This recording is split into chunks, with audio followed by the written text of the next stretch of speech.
Today's Saturday morning, and I know a lot of people are getting hyped up for tonight. I mean, it's the highlight of the week after all. It's the day we get to go out, enjoy ourselves, relax, unwind, all these different words. I mean, it's become just so common, it's become complete routine across the UK, the West.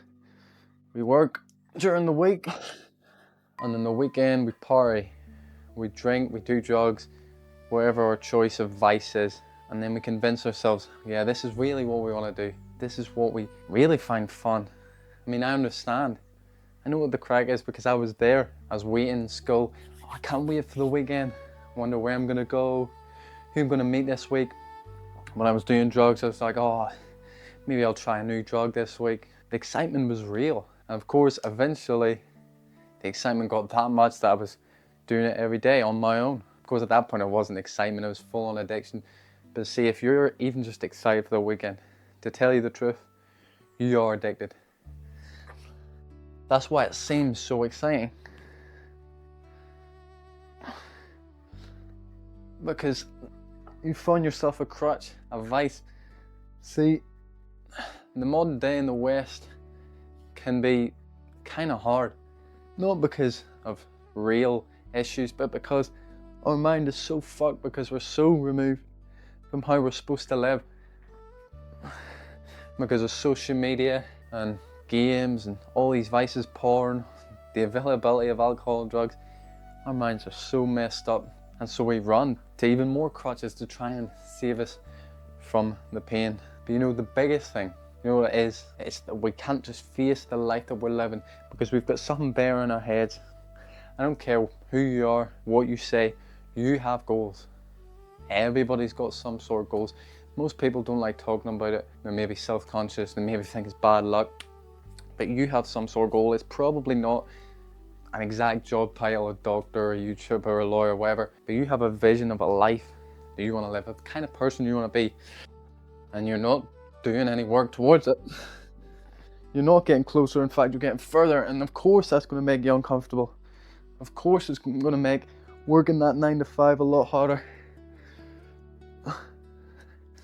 So we run the drink, run the drugs, delaying the inevitable, which is the realization that we're going nowhere, that we're nothing.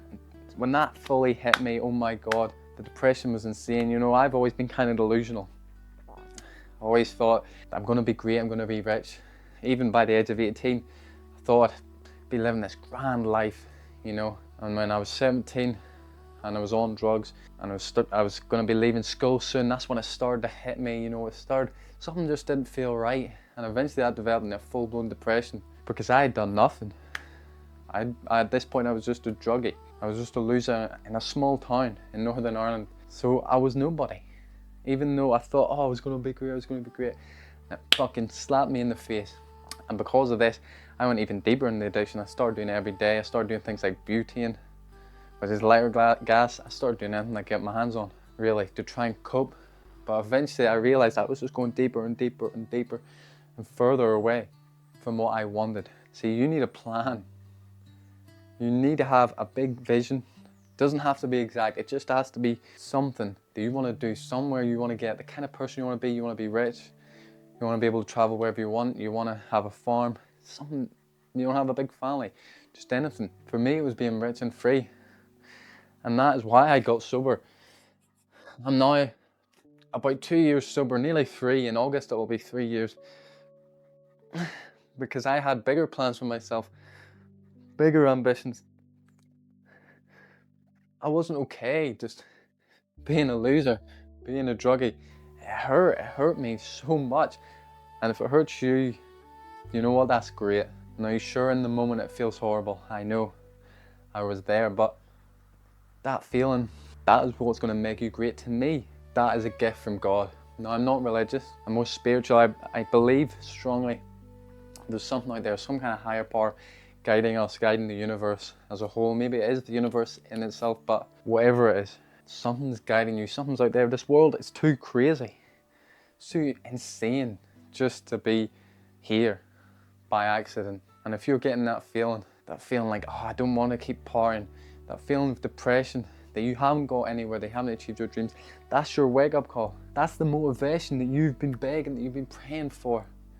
When you say, God, please give me a motivation, that pain, that fire under your ass is the motivation. You're just not listening, you're just not using it.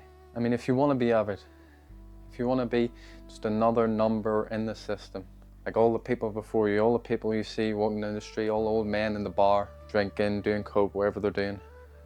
If you want to be just like them, then keep going. But if you want to stand out, if you want to actually achieve your dreams, you need to be different. You need to start dropping the vices. You need to start leaning into your goals and start planning it. And the path, it will unfold as you walk it. Things aren't going to be clear, there's going to be lots of doubt. But if you have it in your heart to be the best man, to live that dream life, eventually you will get it. Remember, you're better than that bag, you're better than that bottle.